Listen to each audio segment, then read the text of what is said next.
Good evening, everyone. I'm very warm welcome to you all. I'd like to thank the Trinity Church once again for being the host location on this occasion. Welcome to Neil Gershon, who is joining the meeting as chairman of the Independent Remuneration Panel for item 7 of the agenda. Thank you. I'd like to advise members that the meeting is being live streamed and officers will be bringing a microphone to each speaker. Everyone should allow a moment for the microphone to get to them before speaking.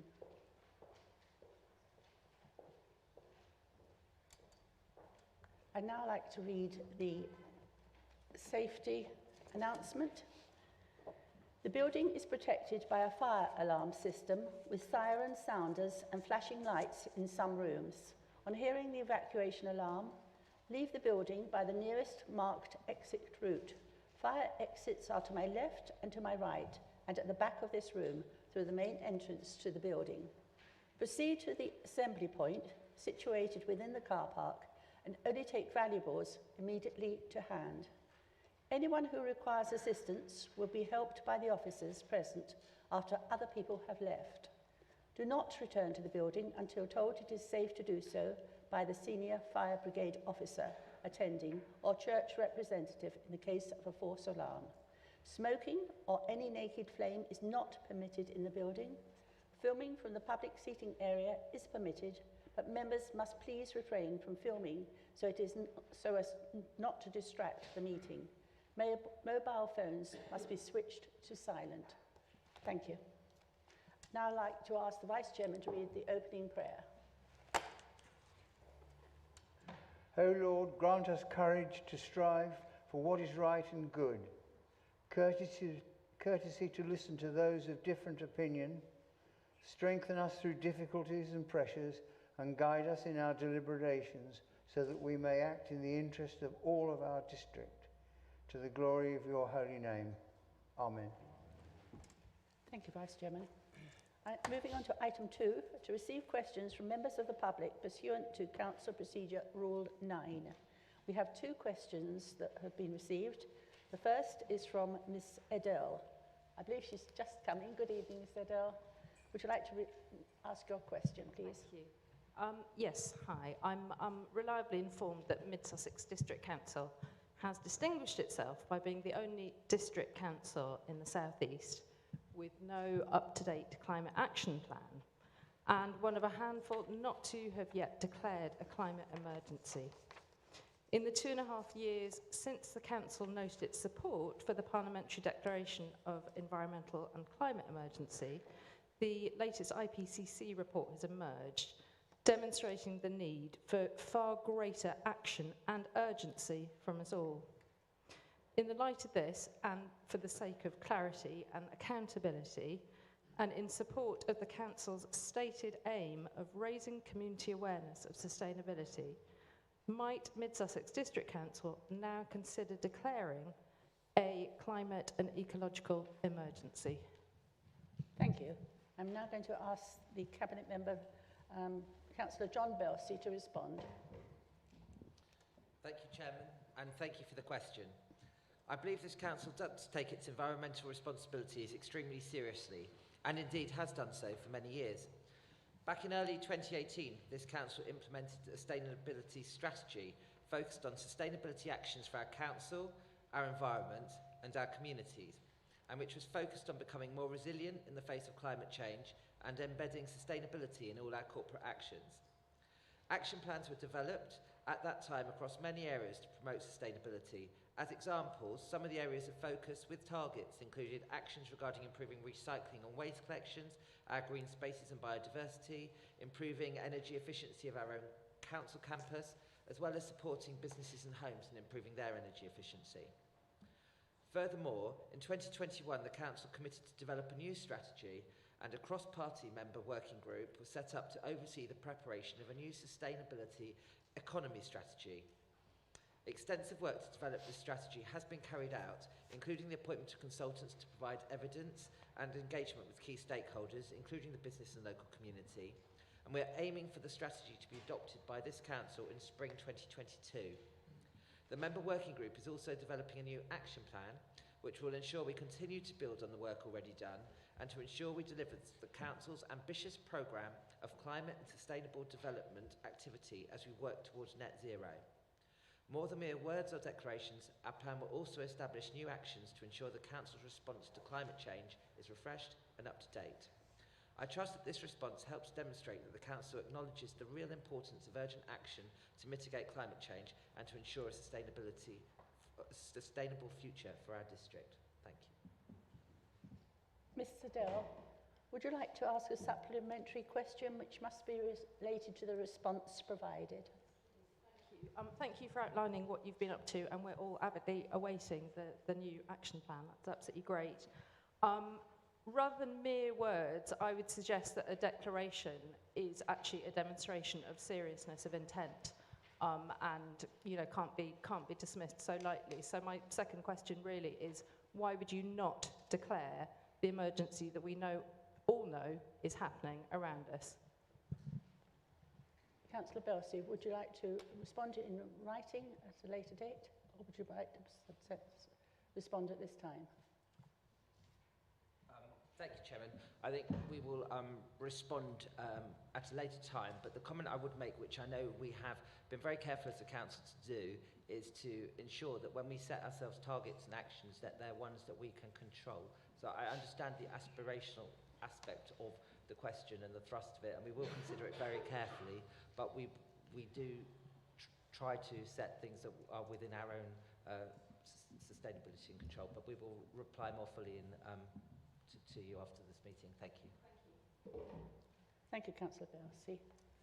The second question is from Mr M. Bright, who is not with us this evening, so I shall read out his question on his behalf as he is unable to attend.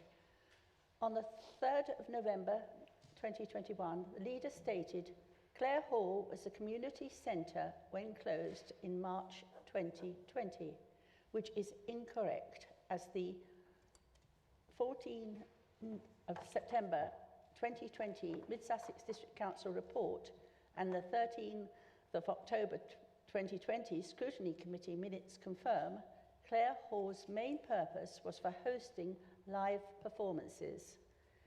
MSDC SFC consultation shows a majority in favour of retaining Clare Hall.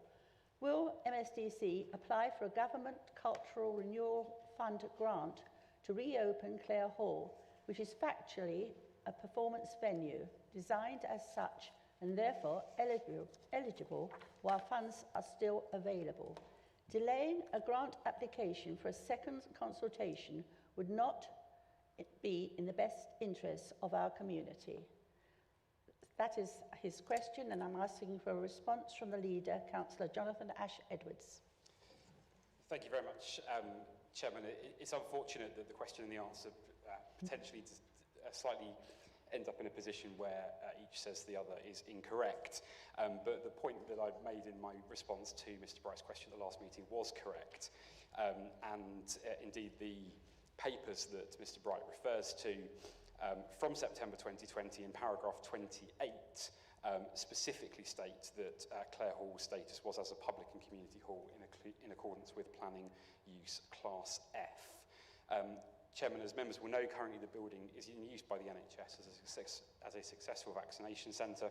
Given the uncertainties around the pandemic and the new variants creating new risks, we are expecting the NHS will continue to use the building for some time to come, and certainly into the new financial year. And that is very important in ensuring the delivery of the booster programme and the safety of our communities. At the next Cabinet meeting, the Cabinet will carefully consider the outcomes of the most recent public consultation and make decisions about the future of Clare Hall. Thank you, Chairman. Thank you, Councillor Ash-Edwards. There's no supplementary question as Mr. Bright is not with us this evening. So I'm going to pause for a moment while I ask Ms. Adele to leave the meeting or to move to the public gallery, please.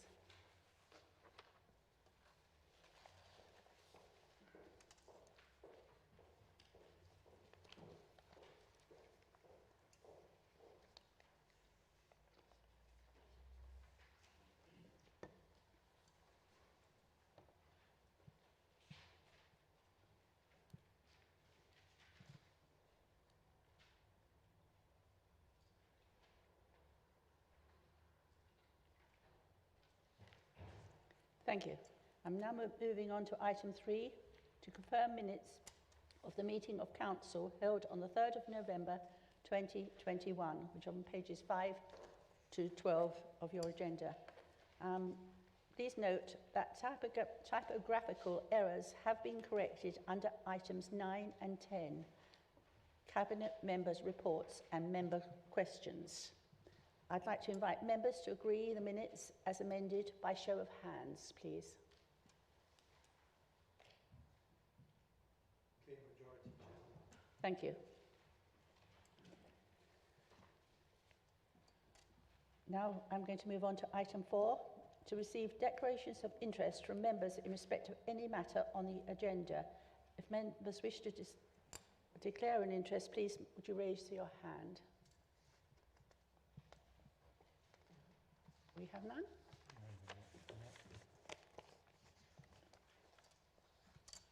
I'm going to move on then to item number 5, to consider any items that the chairman of the council agrees to take as urgent business. I have none. I'm going to move on then to item 6, my announcements. Chairman and Vice Chairman, we've enjoyed various activities, and I must say that the Mid Sussex Applause Awards was a really memorable occasion.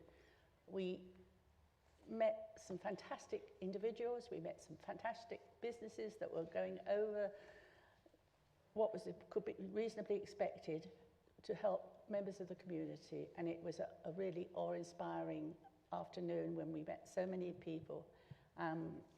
So thank you very much for those who actually are members of the council who nominated people. It was a really, really fantastic afternoon. We had Members' Day service. I actually attended in East Grinstead. It was really well attended. We had actually literally hundreds of people, and I'm sure that was the same in the other towns and villages. Just to remind everyone that the Chairman's civic service takes place this Sunday, the 12th of December, here in the Trinity Church, and the service starts at 6 p.m. You're all most welcome. I'll move on to item 7, to review of members' allowances for the 2022-2023 period. This is on pages 13 to 34 of your agenda. I'm going to invite Neil Gershon, again, thank you for attending, to introduce the report as you are the chairman of the Independent Remuneration Panel. Thank you very much. This report has a number of proposals within it. The major proposal is a review of the basic allowance and a proposal to increase that by £100 to £5,200. It also contains proposals to continue the indexing of the special responsibility allowances, which is work that the panel started some years ago now, and which the culmination of which was forecast in the previous report. The reason and the logic for this is that certainly when I first became involved, it seemed to me that the special responsibility allowances were a set of random numbers, which had no justification to them at all, other than that's what they'd always been, and they'd been adjusted over the years. And by taking the proposal forward to index the special responsibility allowances, as indeed some other councils do, this would give them some basis to consider relativities in future years to determine whether or not the proposed and hopefully accepted indexes or factors, one might call them, were appropriate. And the proposals are set out in the foreword to the report and in more detail within the report, and I draw your attention to those. They are highlighted. Our future work will, if these proposals are accepted, concentrate on looking at the basic allowance in the context, of course, of other district councils within West Sussex and possibly considering East Sussex as well, and the relativities between the different linkages that we have proposed. And I would invite any questions on the report and present it for the council's consideration. Thank you. Thank you. Thank you very much, Mr. Gershon. I'd now like to pass to Councillor Webster to propose. Chairman, do you mind if I... You may indeed.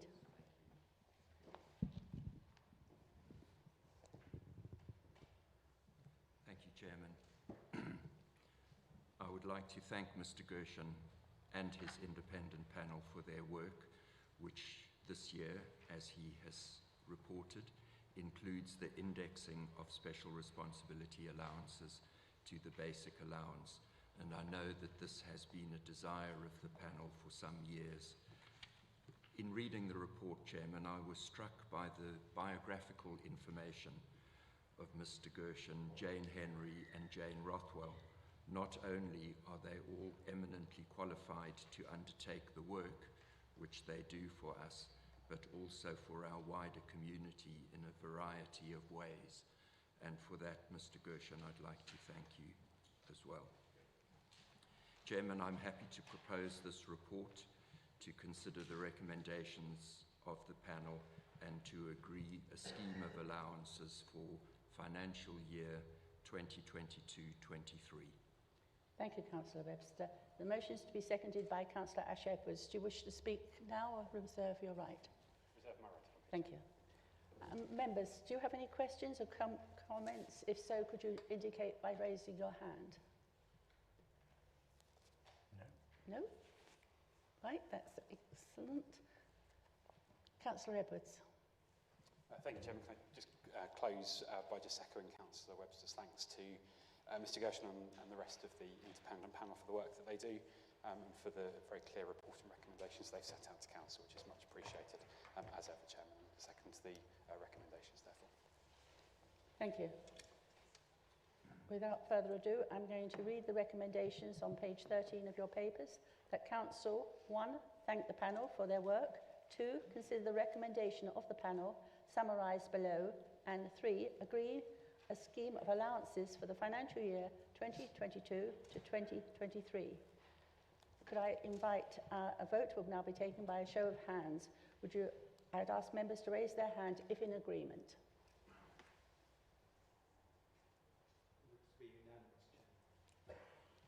Thank you very much. Thank you again, Mr. Gershon.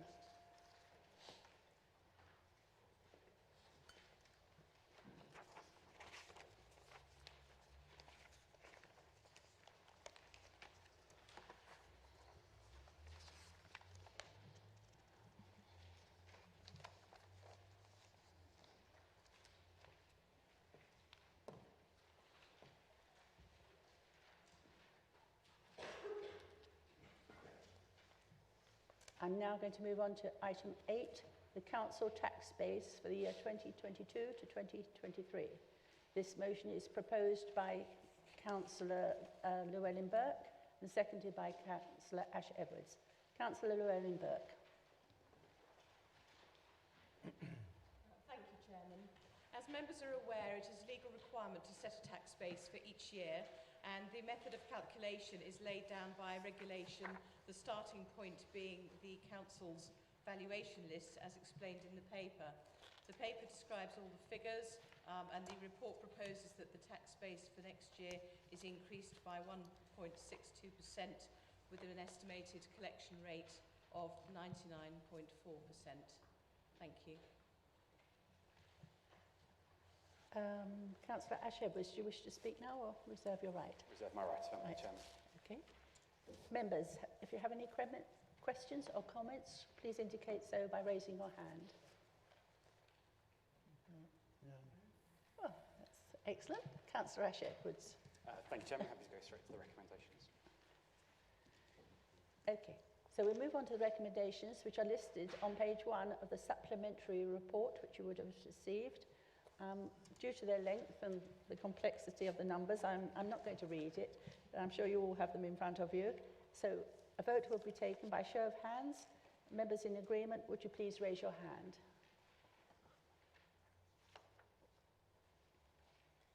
That's unanimous again, Chairman. Thank you. Well, right, we're moving on to item 9, the recommendations from Cabinet held on the 18th 29th of November 2021, pages 35 to 36, is the Budget Management 2021-2022 Progress Report, April to September 2021. This is proposed by Councillor Llewellyn-Burke, seconded by Councillor Ash Edwards. Councillor Llewellyn-Burke, would you like to introduce this? Thank you, Chairman. The Budget Management Report for the first year half is as follows. The forecast revenue outturn position for 2021-22 at the end of September is showing a projected net overspend of £311,000 against the original budget. However, the unbudgeted leisure costs and the leisure sports consultancy costs will be met from the Leisure COVID Support Specific Reserve, which was created by the Council in 2020-21, and this will reduce the forecast overspend to £129,000, a positive step in the right direction. Secondly, a claim to the income compensation scheme was submitted in October, and it is estimated that the Council will receive £377,000. And although this will mitigate some costs, some draw on reserves may be necessary to balance the budget by the year end. This report is for the first 6 months of the year. The recommendations in the paper that the Council are asked to approve are as follows. The first one is that £500,000 is transferred to the Job Evaluation Redundancy Specific Reserve, which is detailed in paragraph 29 of the Cabinet Report. And the second item is the variations to the capital programme, which are also outlined in the Cabinet papers. Items included there are the affordable housing costs, which will be carried forward, as will some playground improvements. Projects also include those to improve our performance and estate. So from a replacement document management system, the installation of AV equipment in the council chamber, to master planning the centre for outdoor sports. And COVID permitting, implementing the About the Place public art revenue project. The overall revised programme of capital and revenue projects for 2021-22 stands at £12.8 million, which is no mean achievement for a district council. These are all projects which make a positive contribution to living and working in Mid Sussex. So I propose the recommendations are approved. Thank you. Thank you, Councillor Llewellyn-Burke. The motion is seconded by Councillor Ash Edwards. Do you wish to speak now or reserve your right? Reserve my right. Thank you. Members, do you have any questions or comments? If so, could you please raise your hand?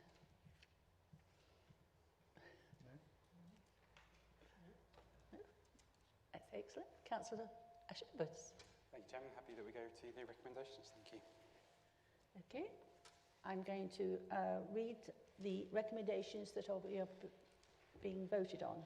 The recommendations are on page 35, that Council approve that 1, 500,000 be transferred to the Job Evaluation Redundancy Specific Reserve as detailed in paragraph 29 of the Cabinet Report, and 2, the variations to the capital programme contained in paragraph 42 of the Cabinet Report in accordance with the Council's Financial Procedure Rule B3.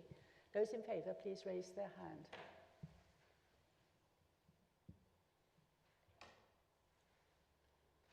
Unanimous again, Chairman. Thank you.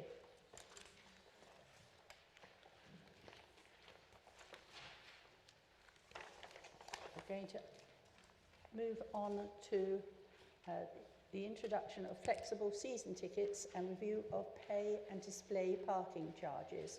This is proposed by Councillor Hillier and seconded by Councillor Ash Edwards. Councillor Hillier. Thank you, Chairman. Good evening, everybody. The paper hopefully outlines the rationale behind this. I'll just make some brief points before obviously opening up the floor to debate. The key thing about this is it's needed to in order to facilitate the amendments to the season ticket charging. Obviously, we all know that COVID has affected working practices, and the current offer that we have isn't suitable. And in fact, I probably reported to full council previously that the sale of season tickets are about 42% down on what they usually are, which has meant a loss of income to the council of approximately £80,000. So it's become very important that this, and actually, the other thing about the season ticket thing is, of course, the parking strategy working group came up with a list of recommendations. This was one of them. So we are in fact starting to roll out the action plan for the parking strategy review, and it's very important for our local towns that season tickets are useful, that the companies will continue to bring their employees there. So that's very important indeed. And before we did that, we realised, and the consultants advised, it was important that we got our baseline right in terms of the charging for our tickets. And again, members of the Parking Strategy Review Working Group will realise that the consultants will remember that the consultants were a little surprised that we hadn't put them up for 10 years. It will be 10 years by the time this, if you, members approve it, go through next year. And that our charges were, in general, considerably below those of our neighbours. And so it's entirely appropriate that we should put them up.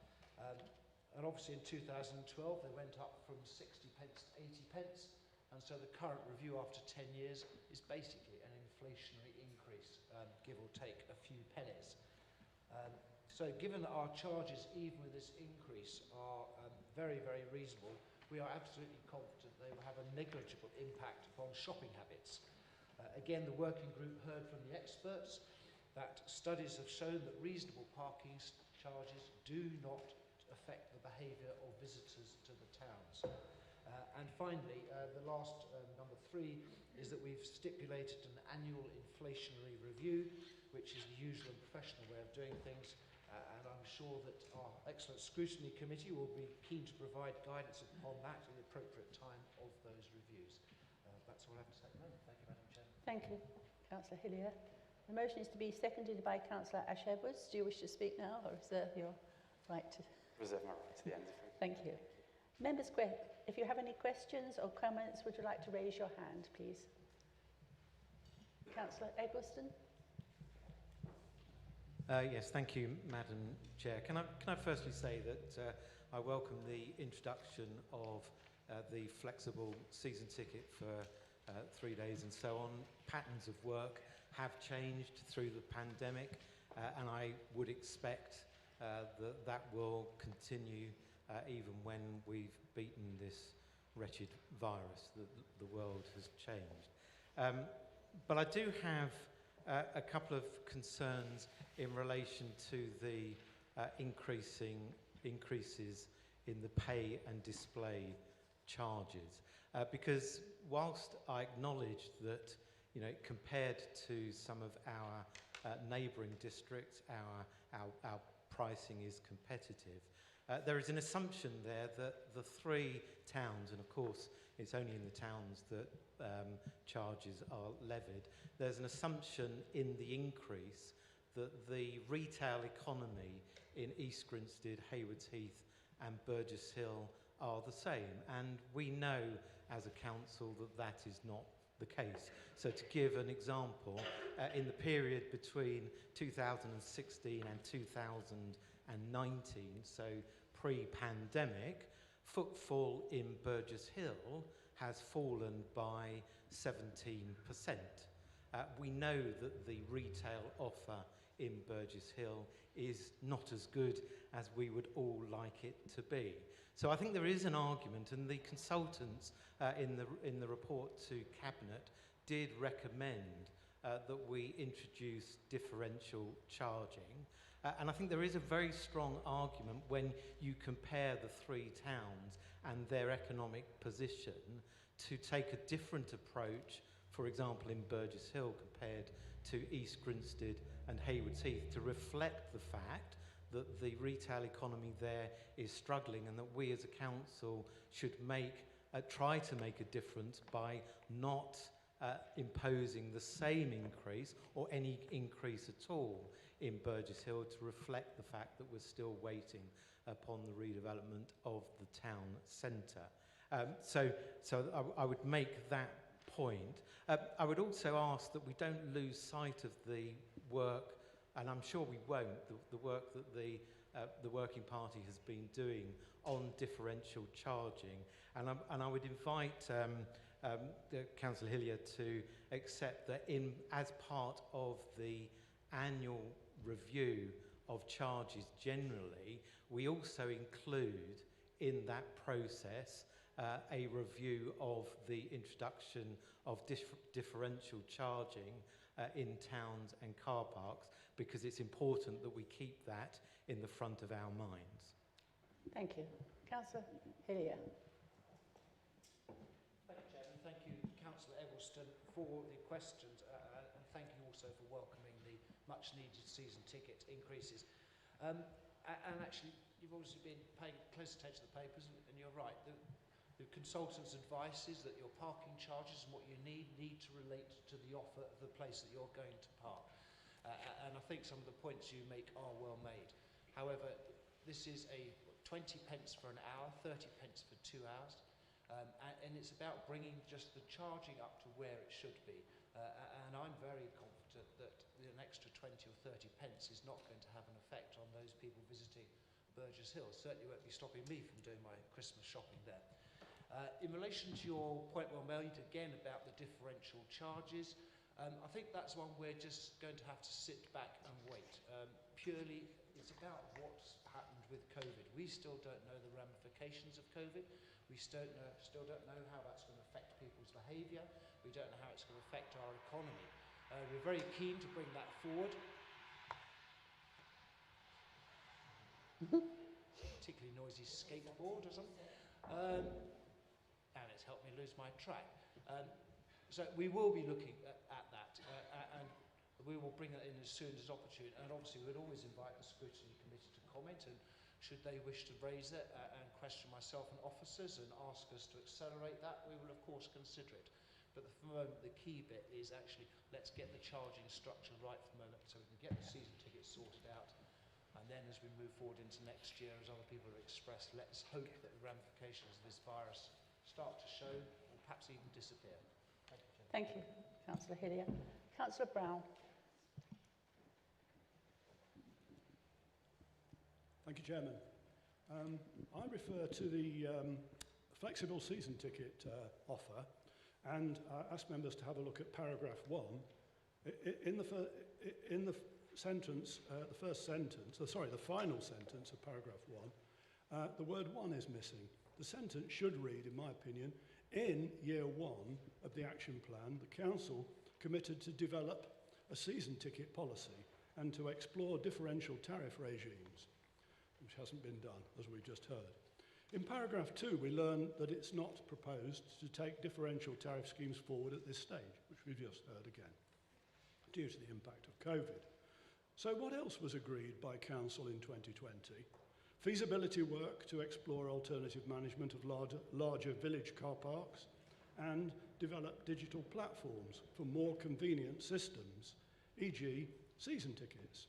The former has fallen victim to COVID, and the latter has now been conflated into expanding season ticket offerings. Recalling the Scrutiny Committee for Housing, Planning and Economic Growth, on which I sit, the meeting on the 22nd of October 2020, concern was voiced about the lack of employers' travel plans, the magnitude of season ticket discounts, and the fact that measures to encourage modal shift would not be even considered until 2022. And the expectation was that the parking strategy, Year 1 action plan, would return for further scrutiny. So questions, will the 3-day and 6-day season tickets create new pressures by blocking the favourite car parks, for example in East Grinstead, King Street and Railway Approach, to the detriment of shoppers and footfall?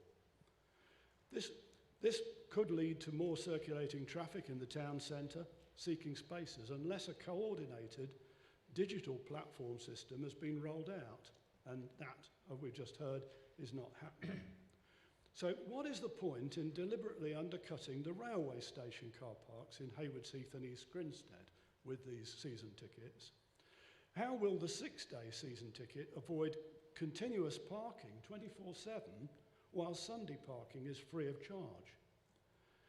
This is yet another example, in my view, undermining scrutiny work programme, which was intended by statute to be complementary to Cabinet, enabling Council to make sound decisions with broad agreement. Do Councillor members Brown, agree? I think you've asked your questions. If you may, can we have Councillor Hillier respond to the questions? Thank you.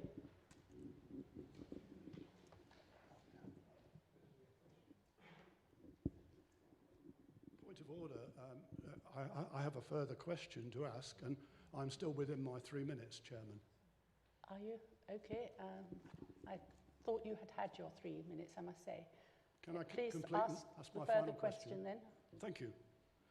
Do members agree that changing what has already been agreed for the year 1 and then circumventing scrutiny by bringing this to Council as a Cabinet report is both wrong and undemocratic? Thank you. Thank you. Councillor Hillier. Thank you, Chairman. I suspect I'm not going to recall all the facets of that. I just first of all want to start off by absolutely rejecting the fact that I, my colleagues and anybody here is looking to undermine the Scrutiny Committee. I and everyone hold the role of scrutiny and scrutiny committees in the highest regard. So I reject that, absolutely, and I'm really not going to address that anymore. The Scrutiny Committee, actually I will go to it. The Scrutiny Committee obviously has the ability at any time to ask a question, to set something for the Cabinet members to answer, and I would welcome it, and the officers would welcome it too. In relation to, I'm going to try and pick up most of your points, Mr. Brown. I'm not Councillor Brown, but I'm not sure I've got them all down. In terms of the blockaging of car park by season ticket holders, I really don't think, given the numbers that we've seen historically, and the fact I suspect that we're going to see lower numbers anyway, the car parks currently manage that very, very easily. They're in the appropriate, usually in the long stay car parks, not the high volume short stay car parks, which are the ones that are the most important for supporting our town centres and retail. So thank you for raising the concern, but I don't consider it to be one. And again, should it be, we have great monitoring system, data systems now. So if there's a problem arising, we're going to see it straight away. And either I, or through scrutiny, would, well, probably I would bring proposal to scrutiny to sort that out. So I don't see that as a huge issue. In relation to undercutting the stations, we're not in kind of a competition, it's just about setting what we think is a fair rate for the services that we provide in our car park.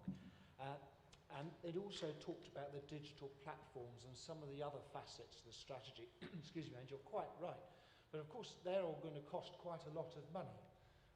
And that's not a lot of it around at the moment.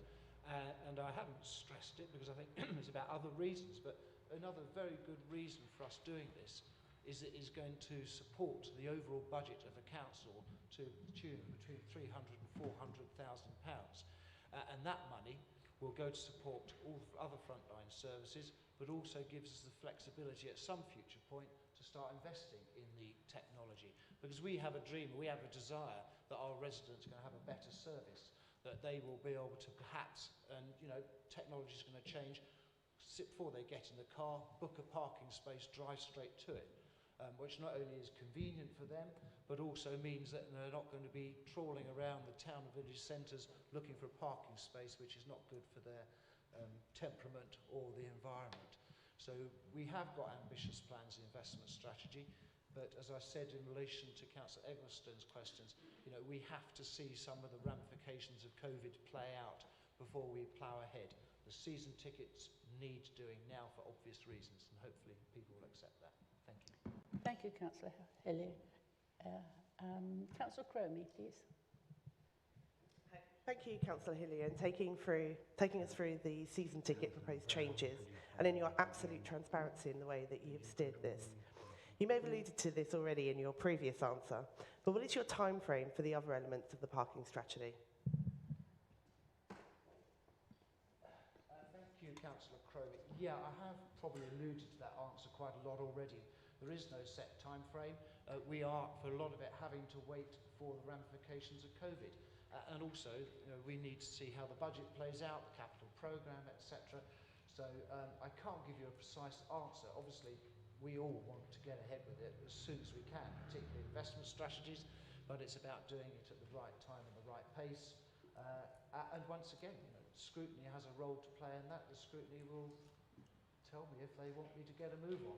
Hopefully they'll accept the judgment of myself and officers that we need to wait until the picture is clearer. Thank you for the question. Thank you, Councillor Hillier. Councillor Peacock. Thank you, Councillor Hillier. It's very interesting to hear your comments on the fact there hasn't been an increase in the price for a decade. I think many service providers would find it hard not to have an inflation rise over that period of time, so I think that seems reasonable to me. My question is, when you look at the parking strategy, it did focus on investment in the coming years in the estate, the physical estate, and technology services. Am I right in assuming that this increase will support that going forward? Thank you. Councillor Hillier. Thank you, Chair. Yes, you are right. And obviously there's still a lot of uncertainty around the budget and our capital programme, as I've alluded to, because of the impacts of COVID. But yeah, the ambition is to, as soon as possible, to invest in those things. And raising these charges hopefully provides some flexibility and the ability within our budgets to start doing that. I think we all want to see parking services in our towns and villages as good as possible, because our car parks are there for a primary purpose, which is to support the local economy in our neighbourhoods and towns and villages. And so it's important we invest in them as soon as we can. Bit of a woolly answer, but hopefully you'll understand it's difficult at the moment to be confident about all these things. We have got the ambition there, and we just have to cross our fingers and hope that next year we'll see things settle down and we can crack on. Thank you. Thank you, Councillor Hillier. Councillor Marsh. Thank you, Madam Chairman. When we started this, we met face to face like we are now. But the last meeting we had to, I had to call an extra meeting because of a thing called COVID, if you'll recall. And we actually had to have a special report on the effects of COVID. And I think Councillor Brown seems to have forgot that we've had COVID. And we've had to start this process of the increase. And I'm probably one of the longest serving members here. And we've only had two since I've been councillor for nearly 20 years. And I think this is well overdue to have this. From having had that portfolio for 10 years, it was very, very difficult because it was getting to the stage where it was costing more money than we were actually bringing in to, for the cash collections. As Councillor Peacock just said, because he sat on the committee, as did Councillor Bates, and it was actually cross-party because we had independents, we had all parties there. And it was unanimous. We had to start somewhere. And I think, yes, our aspirations are we would like to do differential across there. We've got to start at a base. And the base was £1. And we all agreed it was probably going to be around £1. And so we've got to start somewhere. You've got to start your foundations to get this right. And as you've just quite rightly said, it's going to raise some money. We don't know exactly because we don't know how long COVID is going to last. But we need the money to start to do the aspirational work. We've had the question from the member of the public. We do have some Greens here as well who mentioned on about the climate change. We need the people to stop driving around the town centres and be directed to an empty space in the car park. And that costs money. And with the greatest respect, we need money from the car parks to pay for that. I fully support it, and I think everybody here support, because we had a unanimous decision, and it was put through scrutiny, and we had unanimous there, if I recall, as well. Thank you, Chairman. Thank you. I'm not sure there was a question. Councillor Hillier, did you want to respond? Only to thank the member for the comments, and actually, it's not just Councillor Brown. I think I'd forgotten about the extra meeting which we had purely around the impact of COVID on the thing. So thank you for reminding me about that. I agree with everything else you say, and thank you for your support. Thank you. Councillor Cartwright. Evening. A question and a comment. The question was, in the light of the consultation and what we decide to do tonight, is the consultation actually going to make any difference if we make the decision now, or is it actually subject to the consultation? And the comment is that I think that the increases are modest and very reasonable, and I think that we should support them because we need to raise money, looking at the results of the budget, and the people who are going to be asked to pay the extra money are probably the people who can afford to pay it most anyway. But I would underline a comment from Councillor Eggleston that we are having exceptional difficulty in Burgess Hill in keeping the economy of the north end of the martlets going, which has been subject to considerable deterioration since about 2010, when the proposal from New River first came in. And that we are sensitive in that area to anything which is going to affect our ability to maintain the commercial life of that end of the town. We are doing a lot, as much as we can do. In the light of it came up at the last meeting, that the buildings are sadly deteriorating. It's very difficult to get people to take them on, even in the interim period. So that an increase in parking charges in that part of the district would seem to be something which we should be looking at, particularly since we desperately need some more investment in Burgess Hill in the meantime, just to keep the economic life of our town centre going. Thank you. Thank you, Councillor Cartwright. Did you want to respond, Councillor Hillier? Yeah, thank you for your understanding over the reasonableness of the increases, and I have sympathy with the comments, as I do with Councillor Eggleston, about Burgess Hill. But again, I'll reiterate that I think hopefully someone's going to visit your town centre as well as the others to spend a good portion of money supporting the local economy. That 20 or 30 pence is not going to be a deciding factor. The key thing I wanted to address, thank you for raising, is about the consultation. Yeah, of course it is subject to consultation, as the recommendation says. And in relation to the consultation, it will be, because actually the Road Traffic Act requires, it's not the increases in the charges, it's the aspirations with regard to the season ticket, requires statutorily a 6-week consultation, which is what we shall be undergoing. And we will obviously be adding in an extra week for that because it's going to be over the Christmas period. So that is kind of good practice. It's not statutorily required, but it is the appropriate thing to do. So that consultation will go out to all the members of the public who wish to contribute, along with key partners like West Sussex, who obviously are impacted or potentially impacted. And then that will come back. And then when we see what comes from that consultation, we'll decide what happens then. And obviously, it may be there's some stuff in there and we go, actually, do you know what, there's a lot of swell opinion about some subject. It needs to go to scrutiny for consideration. It'll follow the usual route. So it absolutely is subject to consultation. It has to be. Thank you for the question. Thank you, Councillor Hillier. At this point, I'm just going to pass to the Solicitor of the Council, who just wanted to make a comment. Thank you, Chairman. Just to say that the consultation is, as the Cabinet member said, in relation to the flexible season tickets. In fact, it's only 21 days, it's not 6 weeks.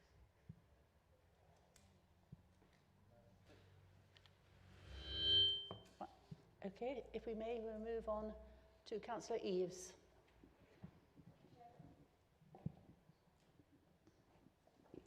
Thank you. Yes, I'm all in favour of differential rates, and I think they should be differentials between the towns, as Councillor Eggleston was saying, because the average stay in Burgess Hill now is about 40 minutes, and it's hard to get anyone to come into the town centre anyway, quite frankly. There are lots of empty spaces in our car parks.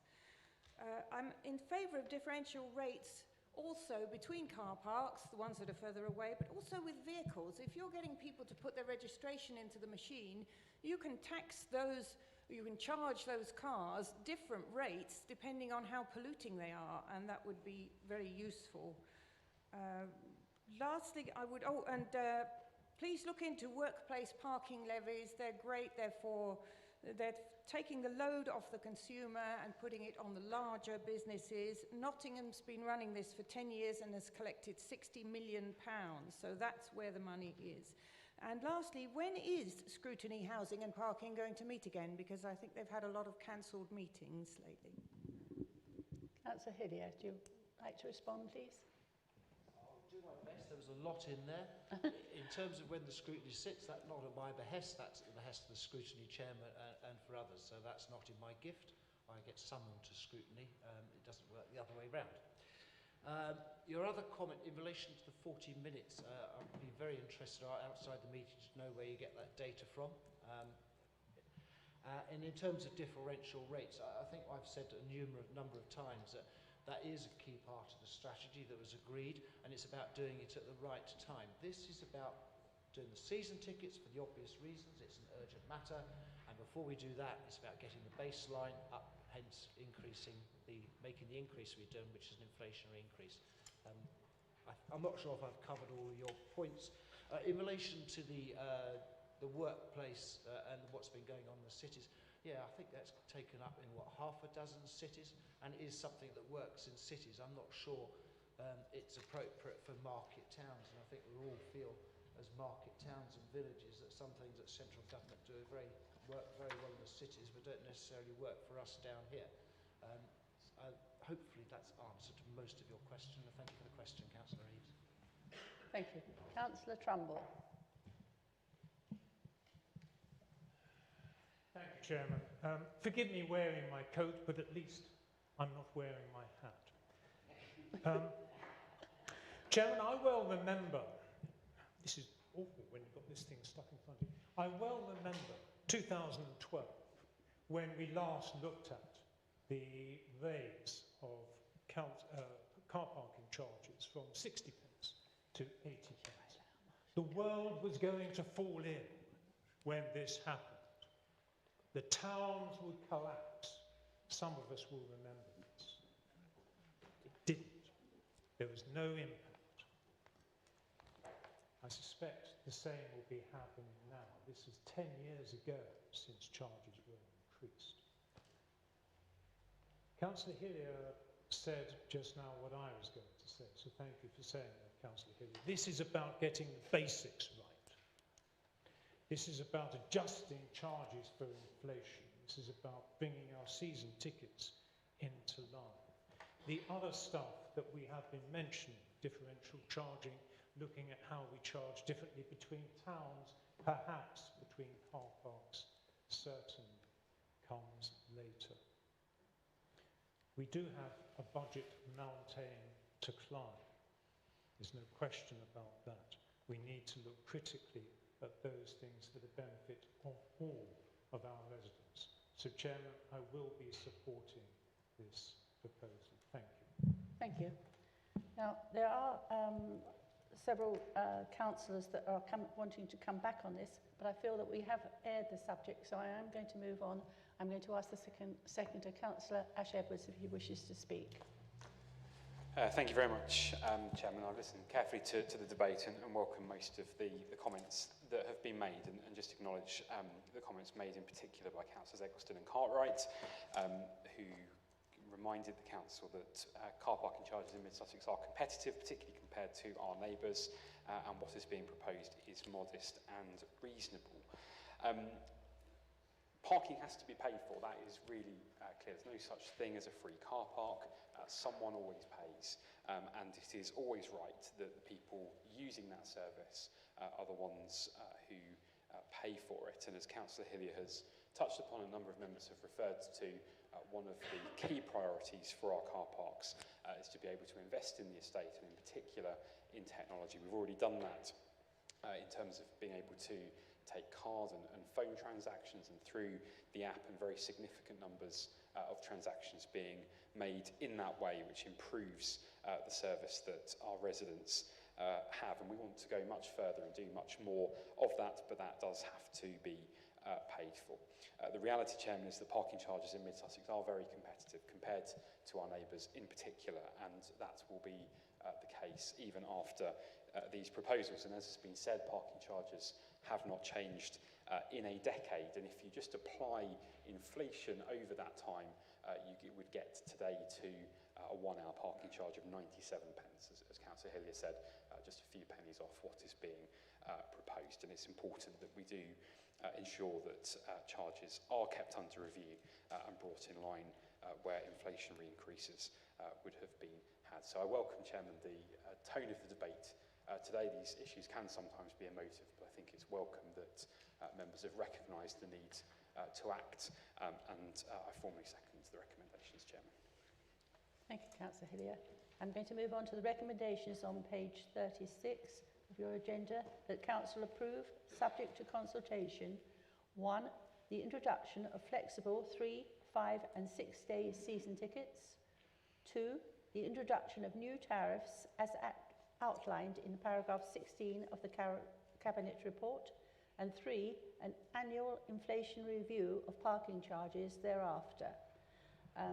We could take a vote, please, by show of hands. Please raise your hands if you're in favour. Thank you.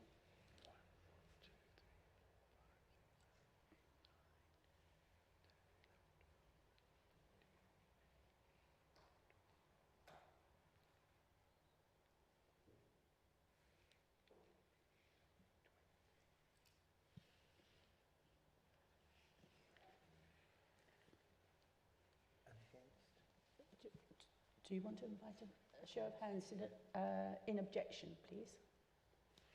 1, 2. And invite a show of hands, anyone who wishes to abstain. 2, 3, 4. Thank you. The motion is carried. I'm now moving on to item 10 to receive the leaders' report.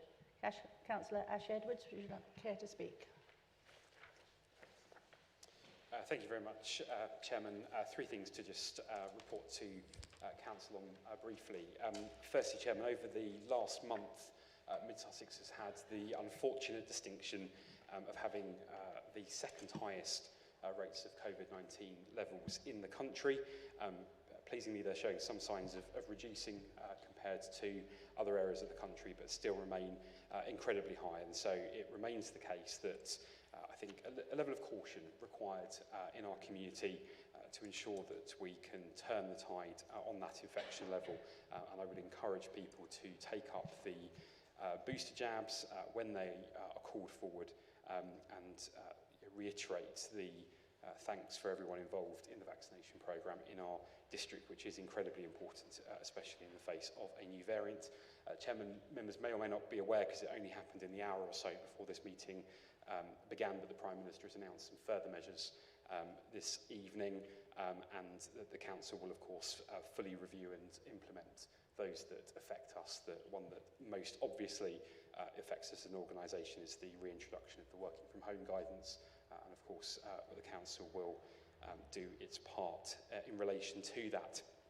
Secondly, I just wanted to highlight the formal response that I signed off and has been made to Gatwick Airport's consultation on their Northern Runway project following the member workshops that we had during November. That has gone off as they closed the consultation last week. And just to confirm that the Council's headline response is that the Council is not satisfied that there is sufficient robust evidence to justify the need for the Northern Runway project that demonstrates that the environmental, social and economic impacts of the project have been properly assessed, or indeed to demonstrate that the environmental, social and economic impacts of the project can be satisfactorily mitigated. Chairman, there is a very long way to go on Gatwick's proposals. We'll obviously have to see how they take the project forward after the consultation, and there will be further stages of that to come. And thirdly, I wanted to share some very positive news with the Council in relation to our local economy, because a new age of supercomputer technology capable of helping some of the world's most challenging problems is going to be based in our area.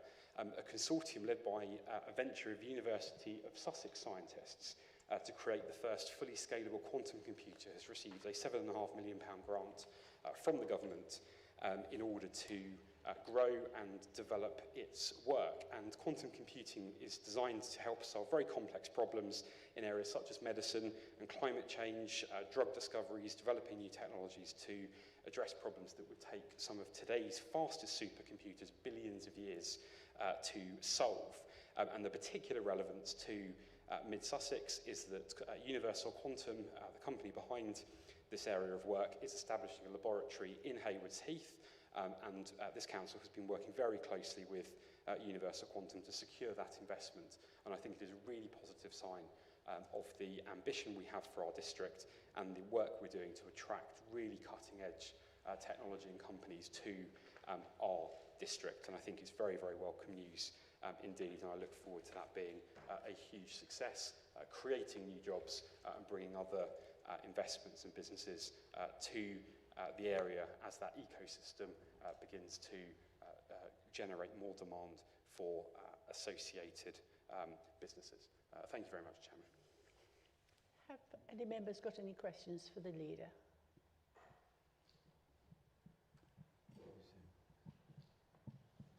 Councillor Gibson.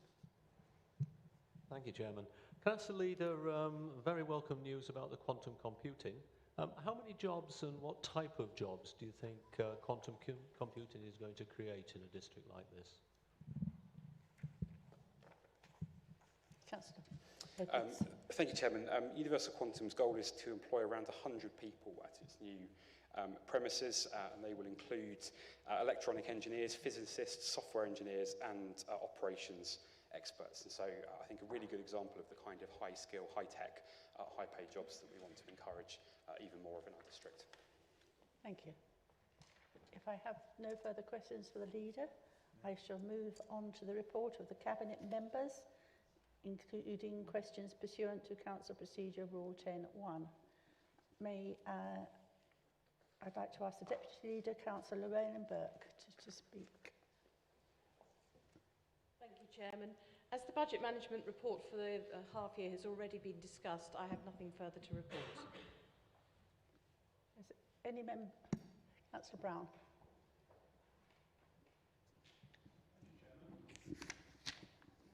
Thank you, Chairman.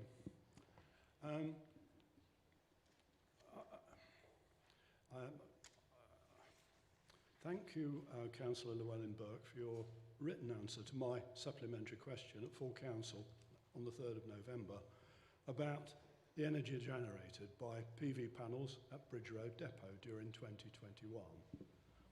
You advised me and all members that this installation saved 6 metric tonnes of CO2 in the calendar year 20 to 21. You say in your response that the norm was to measure greenhouse gases rather than carbon, so the figures relate to CO2. However, you say, the new work that you've instructed Ricardo to do focuses on carbon, and we will have a new baseline against which to measure the progress moving forward. Noting that it's CO2 and CO2 equivalents of other gases emitted into the atmosphere that causes global warming and the climate emergency and catastrophe that we now face. Would you please explain the reason for this new focus on carbon? And I should say that I did give advance notice to the Cabinet member of this question. I hope you're prepared. Thank you. Councillor Burke. Thank you, Councillor Brown. As you'll be aware, the sustainability is not part of my portfolio. I answered the question at the last council meeting because it related to our own council estates, and the work being done by Ricardo hasn't been commissioned by me. It has been done through the sustainability working group, which is working towards net zero. So I will redirect your question and you'll get a written answer to the relevant Cabinet member. Thank you. Thank you. We have no further questions for Councillor Llewellyn Burke. I'm going to move on for the Cabinet member for Economic Growth, Councillor Hillier. Thank you, Madam Chairman. I'll be brief. I think members have heard enough of me already this evening. I just wanted to trail 2 items. Mid Sussex District Council is to receive £70,000 worth of grant funding again to support independent retailers making key improvements to their premises and or retail operations that will need to be allocated by the end of March 2022. So officers are finalising the criteria at the moment and the publicity. And obviously I would encourage all councillors to do what they can to get the word to their local businesses and if there's any interest, feed it straight into our economy team or if necessary through myself. It's a great opportunity for somebody to just, particularly some of the comments we've been hearing, I think from Councillor Cartwright about some of the premises in Burgess Hill, could be an opportunity there. And the other one is work is progressing well on something called Opportunity in Mid Sussex. I'm not sure if I've referred to it. Basically, it's the branding around our aspiration to create an online and brochure to attract inward investment into Mid Sussex. As we've heard already from the leader, we are already being successful, and we have an enviable reputation as a council that's growing in terms of working with businesses, and senior officers spending a lot of time with businesses, helping them along. And this brochure and all the work we're going to do will be promoted amongst national agents, etc. With the fibre project that's coming through my colleague Demir, you know, Mid Sussex is potentially a great place to do business. It has a great workforce, and hopefully that opportunity in Mid Sussex will enable us to benefit. Thank you, Chair. Thank you, Councillor Hillier. Has any member got any question for Councillor Hillier? Councillor Bennett. Thank you, Chairman. My question is about the £70,000 grant for independent retailers. Is it exclusively for retailers who've got high street premises, or is it for other small businesses, maybe without a high street shop? Councillor Hillier. My understanding it is for shop fronts, but if you've got particular business in mind, please do put the information through to myself, because as our officers have shown throughout COVID, they are incredibly helpful at just helping companies and individuals find their way to the right grant. So please do let me know. Thank you. Thank you. With no further question for Councillor Hillier, I'm going to move on to the Cabinet Member for Customer Services, Councillor Demir. Thank you, Chairman. Of course, you haven't heard from me at all tonight, and you'll be really glad to know it's an extraordinarily brief report.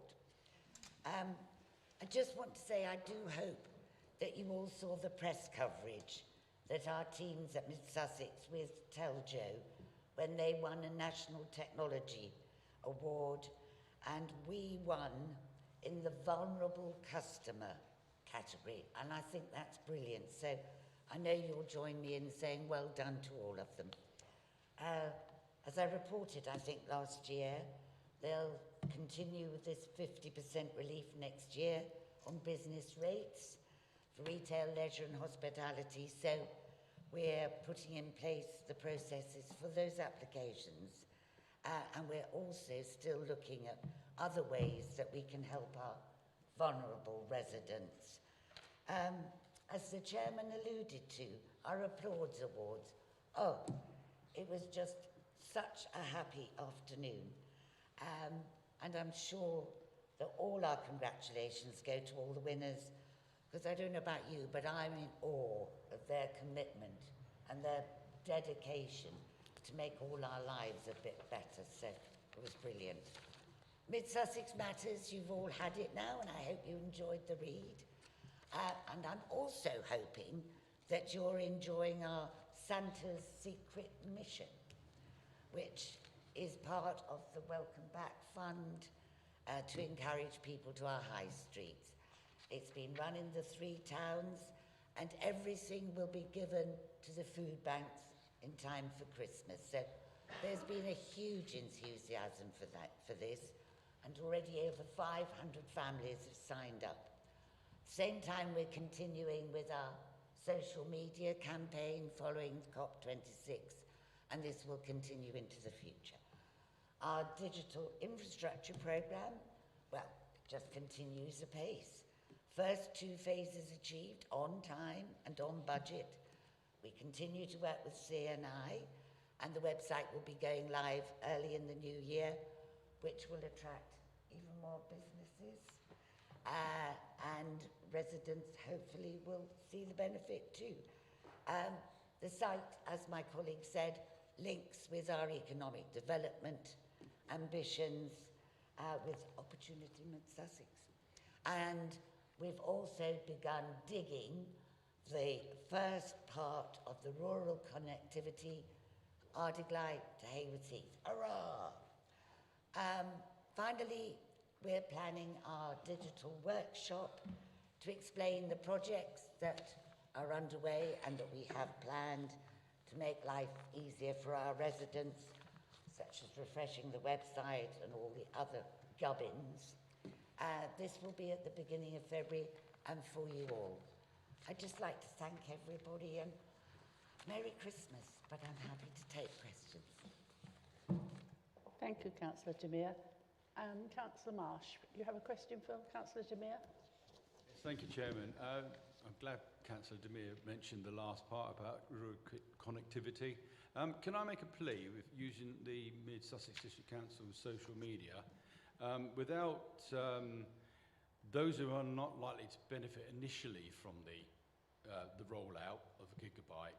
Is that could we encourage those who can sign up to the BT Openreach, they can sign up on a website to get a sum of money from the government towards extra fast broadband in their communities. And this is particularly aimed more at the villages. Councillor Llewellyn Burke and I mentioned it at Southern Parish Council when we visited them last week, whenever it was. So could you possibly use our digital, our social media to encourage people, and even perhaps put it on the website, that sign up. The more people who sign up, the more connectivity to all the villages and to households, and also it means economic development as well. Thank you. Thank you. Councillor Hillier, Councillor Demir, do you wish to respond? Thank you, Councillor Marsh, and this is something I will definitely look into tomorrow morning first thing for you. Thank you. I see no other raised hands, so I'm going to pass on to the Cabinet Member for Environment and Service Delivery, Councillor John Belsey. Thank you, Chairman, and good evening, everyone. When we last met, I did provide an update on fly tipping, and further to that update, I'm pleased to confirm that the relevant additional training I mentioned and the briefings of officers has now taken place, and we are in a position to issue fixed penalty notices where there is sufficient evidence to do so. We're also following up on fly tips which occurred within the retrospective time limit of 6 months, again where there is sufficient evidence to do so. And we will be providing a workshop / briefing session to members on this issue and wider use of fixed penalty notices in the new year. I'd also like to give an update on the leisure centres. Members have previously heard from me that since reopening in July, they've been performing ahead of budget through to September. For October, an analysis of October's figures shows income recovery at 68% of pre-pandemic levels. This number is in line with national trends.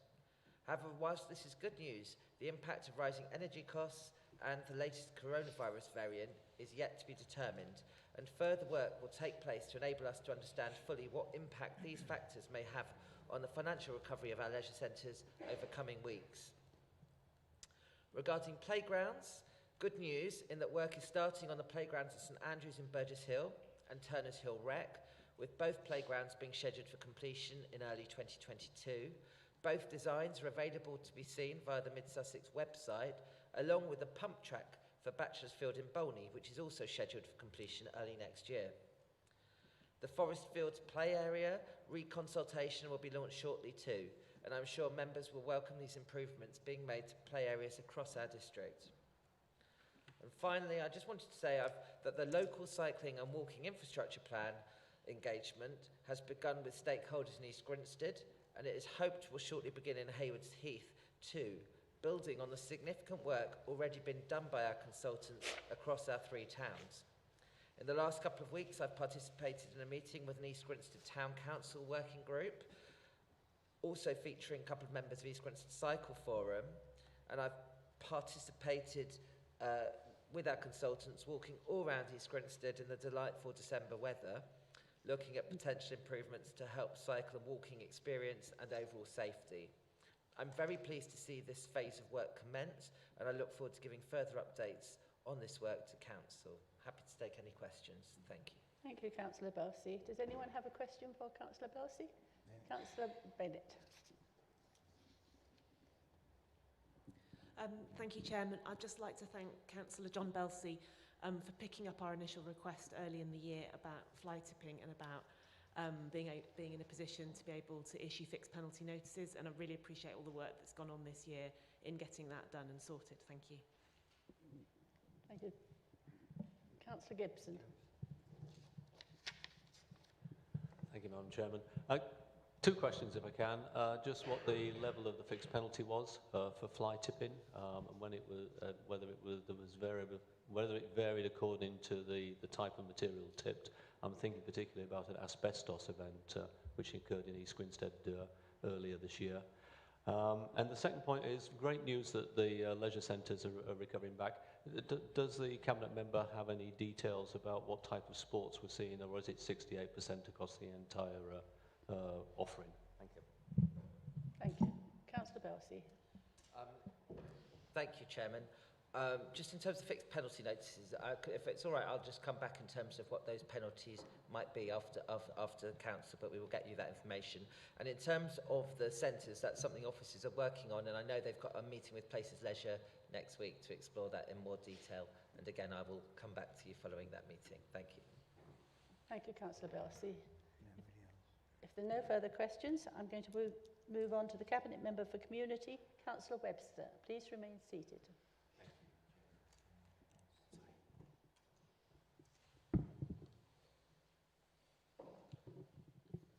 Working down the line.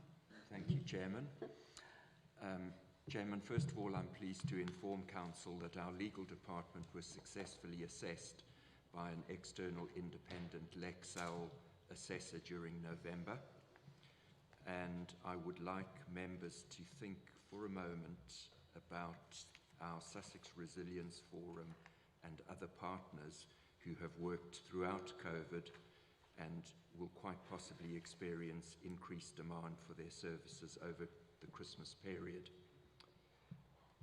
When our emergency planning manager sent his newsletter to the Sussex Resilience Forum and town and parish councils, I asked that elected members' good wishes for Christmas and the New Year be included. It is because of their efforts as partners with us that our communities across Mid Sussex are kept safe during emergency situations.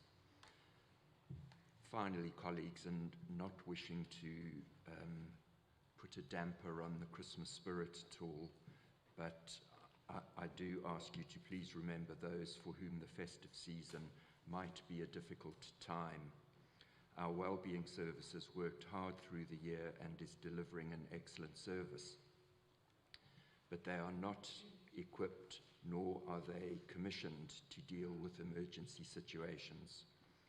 Sussex Partnership NHS Foundation Trust has a Stay Alive app, which is a pocket suicide prevention resource full of information which I hope will help you or anyone you are concerned about who may be in a dark place. On a brighter note, Chairman, I do hope that we will all have a very happy and healthy Christmas period, and I'm happy to take any questions, Chairman. I don't see anyone. Oh, I'm so sorry. Councillor Bennett. Thank you very much, Chairman, and thank you for that update. Councillor Webster, I think particularly in your last comment, it's something very important for us all to remember as we go into the Christmas period. You were speaking about COVID and the pandemic, and many of us volunteered and worked alongside officers and community organisations to support our local and vulnerable residents during the early days of the pandemic, but not only that, still now. So my question to you is, will that same support be available to our communities going forward, because it's been so valuable? Thank you. Councillor Webster. Thank you, Chairman. The short answer is yes, Councillor Bennett, and thank you for your question. But I do just want to expand a little and talk a little about the West Sussex Community Hub, which is still running, and it still runs from 8 to 5 Monday to Friday, and from 8 to 8 Monday to Friday, and 9 to 5 Saturdays, Sundays and bank holidays. And they are still available to offer help to people in a variety of different ways, And of course in East Grinstead there was the Emergency Action Group, which provided incredibly valuable service to people, and I know they had similar services in Haywards Heath and in Burgess Hill, and obviously through the Mid Sussex Partnership Board and working with our other partners such as Mid Sussex Voluntary Action, we are always ready to help wherever we can, and I think the leader alluded to the fact that we would be looking at the latest guidance as well that was announced this evening. Thank you, Councillor Webster. I see no further questions, so I'm going to move on to the Cabinet Member for Housing and Planning, Councillor Robert Salisbury. Thank you, Chairman. I always think of the Walt Disney film and the vultures moving along the branch at this moment. I'm very pleased to hear about the quantum computer that's coming in, so thank you for telling us about that, Leader. Absolutely nothing to do with my portfolio, but I've got a job for them, which is to go to Hurstpere Point and see if they can sort the traffic out. The health and safety of rough sleepers is always a concern. And at this time of the year, you know, people are talking about Christmas, but we're talking about the winter, cold weather. And it's really important that we're aware of the additional impact on them. And the housing team worked very hard to support Turning Tides, which I think used to be known as Worthy Churches Together, but is now expanded and become a separate entity, in identifying and trying to house those individuals. They work with Brighton Housing Trust, who access the accommodation for them. In 2018, we had 10 rough sleepers in the Mid Sussex district, and in 2019, 8, slight drop, but it's the same sort of number. And in 2020, it was down to 3, but of course that was with the Everyone In initiative, which is why the numbers went down so much. As of today, well, it's actually November the 22nd when Turning Tides last did a count with our officers. They had 4 people accept accommodation, and we're left now with 6 who are rough sleeping in Mid Sussex. We do ask them whether they're ex-military, because it's important to see whether help of their own kind can be provided, as it were. So they do work with the Royal British Legion and with SAFA, and where individuals will accept that route to help, they're moved on to them. It's unfortunate that many of them don't seek that particular route. We will be continuing to maintain contact with each individual throughout this cold period, because people are talking about COVID. These people are not inured to COVID. They are as vulnerable as anybody else, and of course their health is usually at such a low level that they're much more vulnerable. Moving on to the district planning, people will be pleased to know that the inspector's modifications to the district planning document were received at the end of November, and therefore the consultation on that started on the 29th and will run until January the 24th. Any comments that people continue to wish to make can be put into that consultation, just to remind you that it has now got nothing to do with the council. We are not in a position to influence it in any way. All that information goes straight to the inspector, and the inspector will then issue his final report once he's considered those particular pieces of input. On the Northern Arc, in November, the Bellway Homes Reserve Matters application was put in for their development on the east side of the 273, and that's for 247 houses, plus the extension to Beedland. So you can expect to start to see north of Freaks Lane development, now the start of the Northern Arc development. Members in Sussex will be aware of this already. Those who, possibly it's just something that was chatter in the background, if you use the railway lines, I would suggest that you, unless you're into buses, I'd avoid it between February the 19th and the 27th. British Rail, not British Rail, Network Rail, now known as National Rail, I think, will be putting in the pedestrian tunnel between the Friars Oak development and the Ockley Lane development. There have been a lot of questions about why they can't access it from Uckley Lane rather than Shepherd's Walk, why they can't come in off the main road, and the answer is that from the main road in through south of Friars Oak Pub, there is still a piece of legislation that is required, which is sitting with the Secretary of State. We all know that we cannot put any timescale on anything that comes from the Secretary of State. He will deal with it as and when they want to. Otley Lane would require the felling of a number of mature trees. So the decision has been made to use the Mid Sussex land, which is accessed through Shepherd Walk, and various consultations are going on with the local residents, and the local members, I believe, are fully aware of the issues that are going on there. So that was the only access. The work will be done over 9 days. So as I say, it has to fit in with other maintenance work on the line, which is why this date has been selected. So the whole line between Brighton and I guess Haywards Heath will be shut for that length of time, maybe north of there as well. I've got a new one for you. Water neutrality. Sounds fairly simple. What does it mean? Have you ever heard of the ram's horn snail? In the south of Horsham District, there is an area with ram's horn snails in. They require a lot of water. So much development has gone on that the water levels are dropping and the ram's horn snail is being affected. And unless we can get, or rather Horsham and Crawley can get the new developments to work on less than the 110 litres per head per day that is currently allowable, get it down to 90 litres per head per day, then they will be restricted in the amount of development they can do. I just thought you'd like to know that.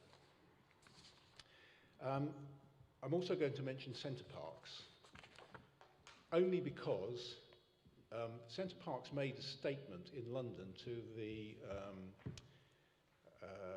financial institutions to say they were confident that the site off junction 10A on the M23 was likely to go ahead. I can just say that we have very, very little knowledge about what is going on. No members have been approached. The leader nor myself have had any contact at all with them. We do have 2 senior officers who meet with Centre Parks' agent, not Centre Parks themselves, but with their agent, simply to find out what the process that they're following is. But as of today, there is no contact which, in terms of applications or pre-apps or anything else. So if you saw that, I just advise you that that is the position.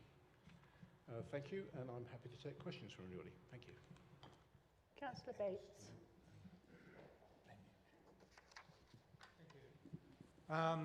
Yes, the first point about the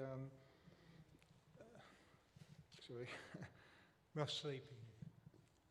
It's very interesting that we seem to be able to cope with this in Mid Sussex compared with sort of popping down to Brighton where it's pretty rife, where you see people on the streets. But what I was interested in is people just don't turn up all of a sudden on the street somewhere and they're homeless. Is there a process where they've been going through trying to contact various authorities and trying to seek help, and they're being turned away, maybe of their own choice, but I don't know how much work is being done to try and prevent them to actually being on the streets and counted as rough sleepers? Councillor Salisbury. That's a very interesting question, Councillor Bates, thank you. People who are rough sleeping get there in a variety of routes. They do approach the council, some of them, and they do declare themselves as homeless. Some of them, as we know, are in a medical condition, shall we call it, and possibly are not in the best place to find help. But I will speak to the officers and investigate at what level we see people coming through. But that is the extent of my knowledge at the moment. Thank you. Councillor Eggleston.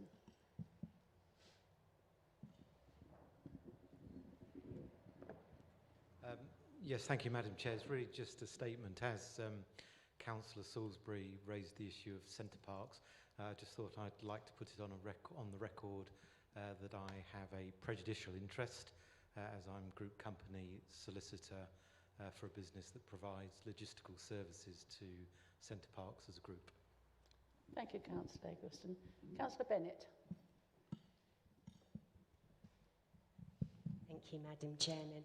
Yes, it's really important to raise the issue of homelessness during this time of year, and I think it's all important, really important for all of us to report any homeless person or rough sleeper that we see, whether via the council or via Street Link. It's a really good way of highlighting the issue. The other point I was going to ask about, you referred to the snails, and in the spirit of Christmas, I was wondering whether we might be able to borrow those snails around the district as they could be needed, if that's all right. Thank you. Councillor Salisbury. Thank you. On snails, do you know how big they are? They are the size of that. They are minute little people, yes. But thank you for talking again about homeless people. And in terms of how they access accommodation, of course, there are a number of charities which are local.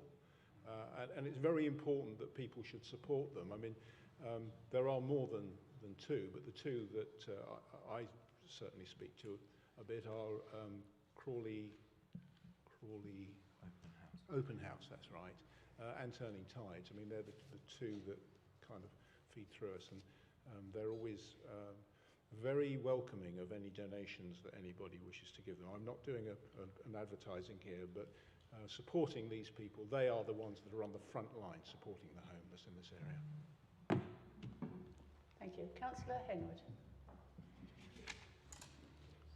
I've always been perplexed by one of the Mid Sussex District Council policies that I believe says that a household should be restricted to 110 litres of water per person.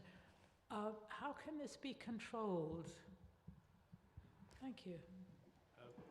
Thank you, Chairman. You can't control it because there isn't a law which says once the water comes through the water meter at a certain litrage, it chops it off. I think we'd have problems with that. It's a standard that the Building Federation accept. It might not be the Building Federation, I shouldn't use those words. It is the building industry accept as the target for water consumption. Thank you. Councillor Porter. Thank you, Madam Chairman. I'm just referring to the Bellway development in the Northern Arc. My understanding is that with the 1st of April next year, all houses which are being built must be provided with electrical charging points. Could I ask that perhaps Bellway could be convinced that it would be good to, at a minimum, to future-proof all of the houses which are being built? Thank you. Thank you. Councillor Salisbury. I just say noted to that. Thank you. We will, through the officers, see what they're planning to do. Thank you. Thank you. Councillor Marsh. Oh, no, I was reiterating how small these nails were. Okay, Councillor Gibson. Councillor Gibson. Thank you, Madam Chairman. Can I express a bit of surprise that the council hasn't engaged with centre parks? Certainly I've contacted the MD and the finance director to understand exactly what the opportunity is. We heard about 100 jobs coming in, and I'll be polishing off my CV for one of those high-tech jobs. But the centre parks is an opportunity that could be hundreds of jobs. Whatever we think about it, we should be understanding it. It's probably something which perhaps Councillor Hillier might actually pick up. Thank you. Thank you. I see no further members wishing to speak, so we're going to move on to item 12, which is questions from members pursuant to Council Procedure Rule 10.2. Now, unusually, we've got 3 questions, and in the interest of fairness, I will allow 10 minutes maximum for each question and answer, because there is an allocation of a maximum of 30 minutes to this item on the agenda. So Remembering that, which will be the question and any pursuant discussion, the first item is from Councillor Gibson. Yes, thank you, Madam Chairman. My question relates to the performance figures which have been issued.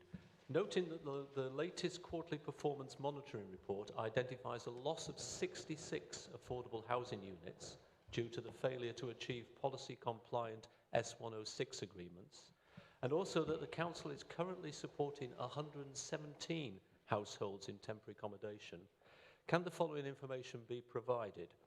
And then I've set out for each of the 4 S106 agreements referred to a series of information that I don't propose to read out, essentially details of what the development is, how many units it was for, what the loss of affordable housing in each unit was, and whether or not that meant that the size of the development was reduced by that, or whether those units were still built.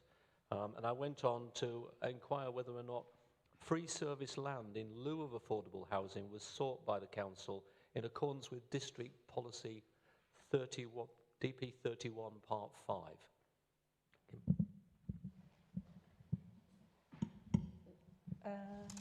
Excuse me, so I'll just... Councillor Salisbury, would you respond, please? Thank you, Chairman. In responding to this, can I just say that I have provided Councillor Gibson with a chart showing all of that information that he wanted, and we will, post this meeting, I will have my answers published with that chart for information for any other members. If I can, first of all, just talk about language. Councillor Gibson talked about a loss of 66 units. You can't lose something unless you've already got them. So you then have to look at the viability of a site to see whether you were ever going to produce those units. So that's one line. And the other one is due to the failure to achieve policy compliant 106 agreements. All of the 106 agreements are policy compliant, but you have to understand which part of the policy. You can't just go to DP 31 and say, hang on a minute, we should have this. There are documents behind that, supplementary planning documents. And basically, I think the question of the 66 units, it's not just those, it happens on other developments as well. It comes down to viability. So how do we do that?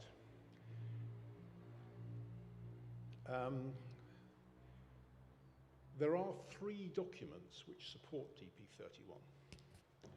And the 3 documents are the SPD Developer Contribution SPD, the Affordable Homes SPD, and the Development Viability SPD, all produced in July 2018, available on the website. And actually, if you really want the answers to some of these questions, please go and look where the information is, rather than bring it here to Cabinet, to Council rather, because very often questions are asked where the answer is readily available if you have a look for it. Viability is assessed by an independent inspector, not an inspector, an independent valuer, which the Council employs.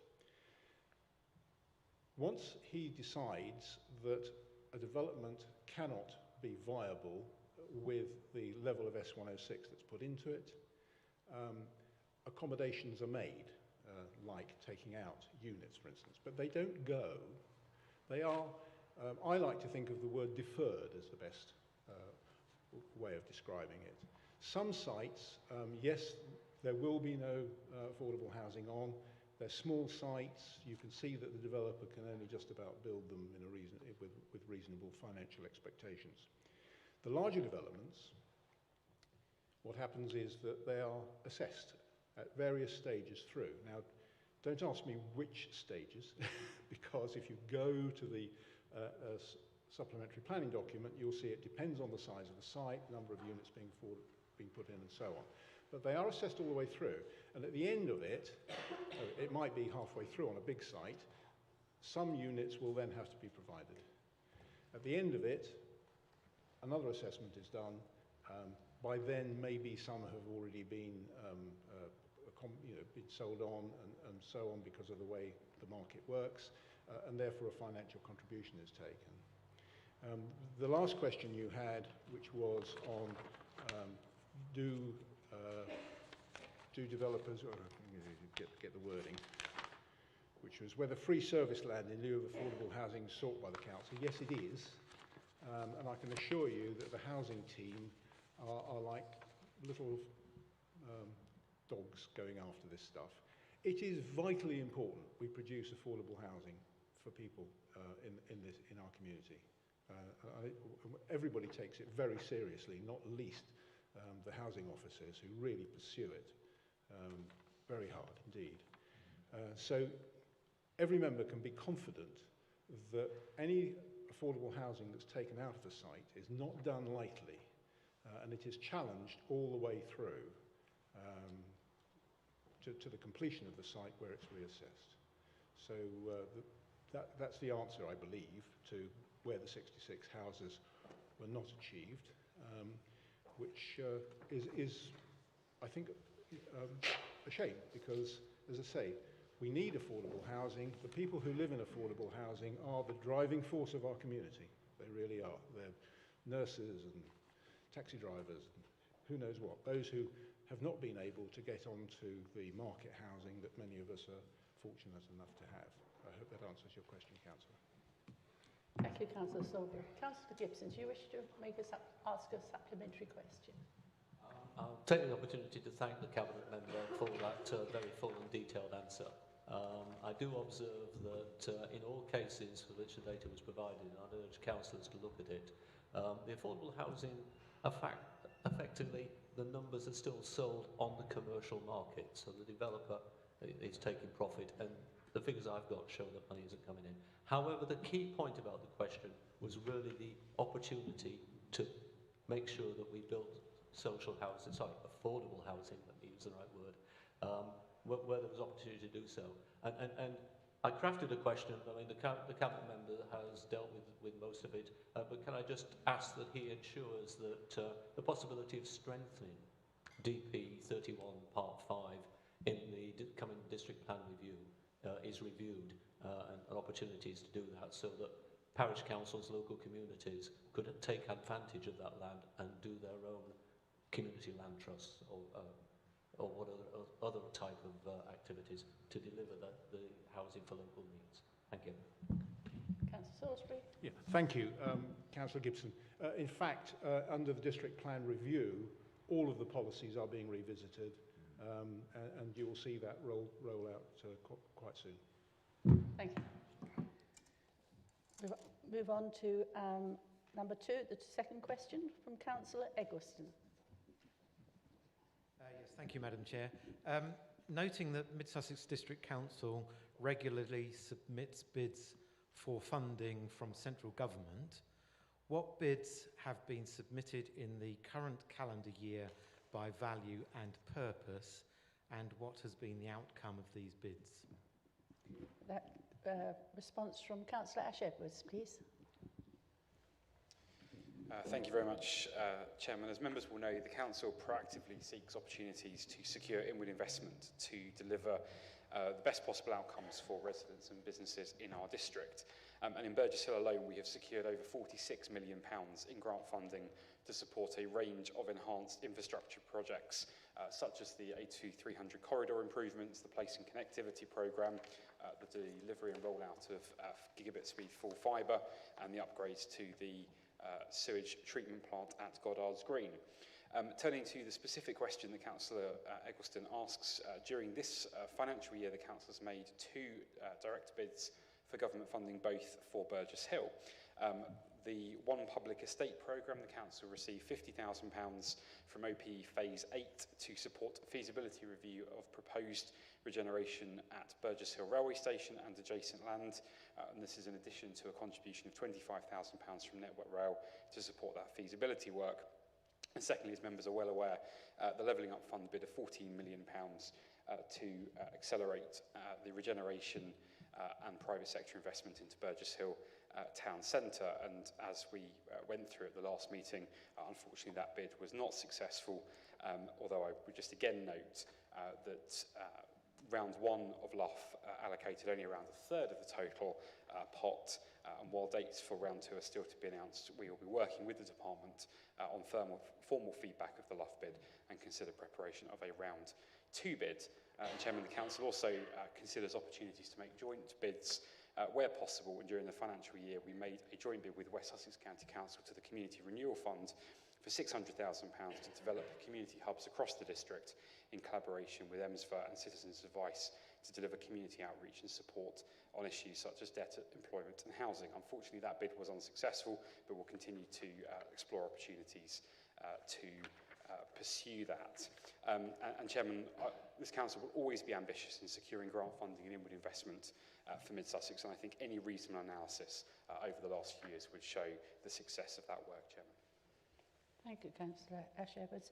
Councillor Eggleston, do you wish to ask a supplementary question? Yes, thank you, Madam Chair. I mean, there was no ulterior motive behind the question, in case you thought there was. I just wondered if you'd take away and discuss with officers whether it would be useful for there to be, say, a dashboard twice a year for members so that we could see what we don't need to see much as we'd like to see the bid in full, but at least to have a dashboard to see what bids are being made during the year so that we've got a better feel as members for the work that officers are doing, and we can see that the bids that are going in.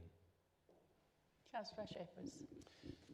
Chairman, I think the members of the relevant scrutiny committee who consider performance will have heard Councillor Eggleston's suggestion, and the performance indicators that they consider are a matter for that scrutiny committee rather than for me as leader of the council. I think what I would just say is that where we put bids, they're not a secret, and very often members will find that myself or the relevant portfolio holders will report on them at council, or they'll be included in the relevant committee papers and such like. And so while there are sometimes commercial confidentiality requirements of the bidding process, often laid down by government itself, the fact that we have submitted a bid isn't a secret, Chairman, and is reported in the appropriate ways at the time. But as I said, I'm sure Councillor Eggleston's suggestion will be considered by the scrutiny committee.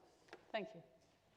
We're now going to move on to question 3 from Councillor Paul Brown. Thank you, Chairman. This concerns it's a question for Councillor John Belsey, and concerns the Solar Together scheme, which I first heard about and when I received a letter from him promoting the scheme, which is run by West Sussex County Council. And indeed, I personally am interested in this and taking an interest, and have joined the scheme myself. So I'd like to know how many households in Mid Sussex have applied and paid their £150 deposit to join the Solar Together scheme with Infinity Renewables in relation to solar PV schemes. And what is the aggregate estimated installed power capacity of these schemes if they were all to go ahead? Thank you. Councillor Belsey. Thank you, Chairman. And of course, I'm aware that councillors may have their own reasons for asking questions under 10.2. But if any councillor needs to try and, or would like to understand any information that might be relevant to my portfolio, if they want to, they're always welcome to contact me outside of the 10.2 procedure, and we can try and provide you with that information then. Just in terms of the specific question, I'm sure Councillor Brown is aware that registration for the scheme is free of charge. All those registering will receive a no obligation quote based on the information provided about their house. It's only when the customer has considered the quote carefully and decided to move on to the full survey and installation stage that a £150 deposit is payable. The number of households paying a deposit obviously changing as more households apply. And the council received monitoring data from the county council, but there is a bit of a time lag. And the most recent available data that the council's received is from the end of September, which does show that Mid Sussex is currently topping the tables in terms of number of registrations and offer acceptances, with over 1,020 registrations, of which 292 have been accepted.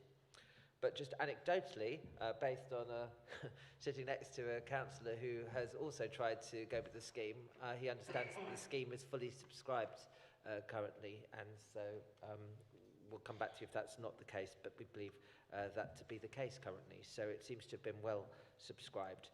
In terms of the peak capacity, it's not possible to estimate the installed peak capacity of installations at this stage, as that will be entirely dependent on the surveys at each location. And for anybody listening who's interested in the scheme, further details of the scheme can be found online at www.westsussex.gov.uk/campaigns/solar together. Thank you. Thank you, Councillor Belsey. Councillor Brown, do you wish to ask a supplementary question? No, thank you. Thank you. Right, we're moving on to actually close the meeting. Thank you very much for your... Councillor Eggleston. Sorry, Chair, I had two questions and only asked the first one. And I assumed you were going to call me again. And have a Merry Christmas as well. Where's that?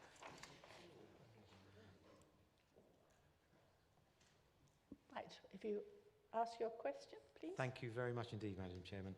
Noting the Leader's comments, minutes of Council the 3rd of November 2021, that the criteria for the LUF is such that projects could only be considered if there were no other options available. Why was it considered that there were not other options available to complete the place and connectivity scheme for Church Walk and Church Road?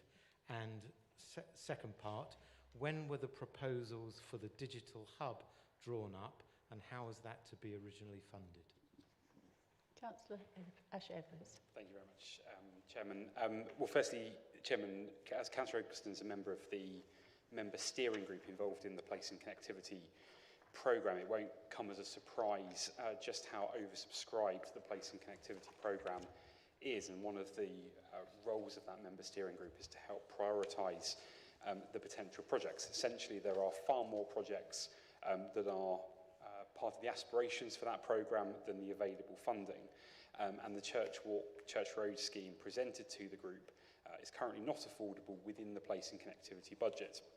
And so a phased approach was recommended. The steering group at its meeting in May 2021, which I think Councillor Eggleston was present for, agreed that officers should investigate and make additional bids for all possible grant funding streams in an attempt to deliver the comprehensive project, including to the Levelling Up Fund. And the successful award of LUF, match funded with existing grant money, would have enabled that comprehensive scheme to be delivered in Church Walk and Church Road. And the fact that the bid was unsuccessful means that that scheme would once again need to be considered and prioritised by the steering group against the other potential projects and priorities in the programme, and that will be part of the next agenda for the steering group's meeting in the new year. In relation to the digital hub, the Full Fibre programme has funded a high standard fibre network supported by a digital exchange.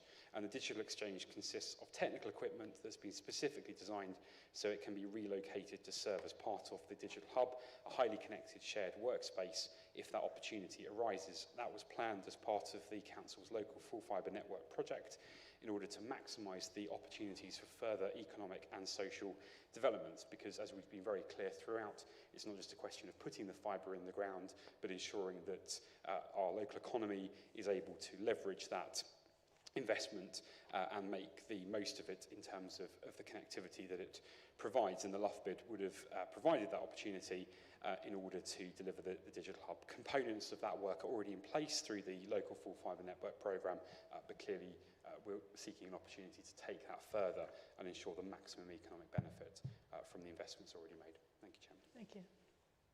Councillor Eggleston, do you wish to ask a supplementary question? Or? Thank you, Madam Chair. So just for clarification, those two bids are not what, would you say, are not what constitutes market failure in the context of the redevelopment of the Martlett Shopping Centre is. It just so happens that in terms of bringing together a pot of money which is part public and part Section 106, we have more projects in the hopper than we can possibly fund at the moment without sourcing other funding. Councillor Ashworth. Yes, Chairman. There are certainly, in terms of the Place and Connectivity programme, more projects identified than the resources available, even given the very considerable amount of funding the council has already secured for that. And so, without further investment, those projects, there will be some challenges in that. And part of the criteria of the Levelling Up Fund was not just about market failure, but also about securing improvements in public realm and supporting high streets and town centres and such like. And so these were complementary parts of that wider bid, Chairman. Thank you. Thank you very much, councillors, for your attendance here this evening. I'm going to close the meeting at 8:56, and I would ask members to remain in place for a few seconds for the live stream to end.